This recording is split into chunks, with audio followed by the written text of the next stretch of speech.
मेरे क्लास 10 के Avengers assemble, मैं लाया हूँ TYQ बोले तो दिस ईयर क्वेश्चन। तो एकदम गर्मा गर्म ताजा ताजा इस साल जो बोर्ड्स में आया था क्वेश्चन वो लेके आया हूँ, फटाफट आओ। ये वाला क्वेश्चन देखो, इधर मुझे क्या दिया हुआ है, एक विंडो दिया हुआ है और मुझे इस पूरा विंडो को कंप्लीट स्क्वायर से कवर करना है। इसका मतलब क्या, ये जो पूरा एरिया कंप्लीट स्क्वायर से कवर होगा।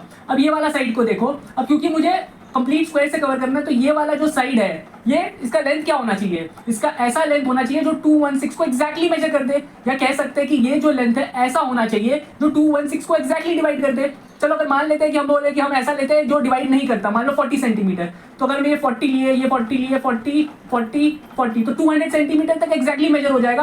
बट अब यहाँ देखो, यहाँ 16 सेंटीमीटर बचा है, ठीक है, और स्क्वायर का जो साइड लेंथ है वो 40 सेंटीमीटर का, तो बाहर निकल जाएगा, तो पूरा स्क्वायर यहाँ नहीं बैठ पाएगा, तो कंप्लीट स्क्वायर नहीं मिलेगा। इसीलिए जरूरी है कि ये जो साइड लेंथ है 216 को एग्जैक्टली डिवाइड करे। सिमिलरली इधर ये वाला साइड देखे तो ये ऐसा होना चाहिए जो 156 को एग्जैक्टली मेजर करे या एग्जैक्टली डिवाइड कर दे। हमको पता है कि स्क्वायर में ये दोनों जो साइड होता है सेम होता है, सो मुझे ऐसा साइड लाइन चाहिए जो 216 को भी डिवाइड कर दे और 156 को भी डिवाइड कर दे। इसका मतलब क्या, मुझे कॉमन फैक्टर चाहिए। अब क्योंकि क्वेश्चन में दिया हुआ है कि मुझे मैक्सिमम साइज का स्क्वायर चाहिए, सो मैं HCF निकालूंगा। सो HCF ऑफ 216 और 156 जब निकालेंगे तो हम लोग को मिलेगा 12 centimetre. So side length of the square 12 centimetre होना चाहिए, ठीक है। अब कितना स्क्वायर लगेगा वो कैसे निकालूंगा, विंडो का एरिया क्या है 216 इंटू 156, इसे डिवाइड कर दूंगा स्क्वायर का एरिया से, विच इज 12 इंटू 12।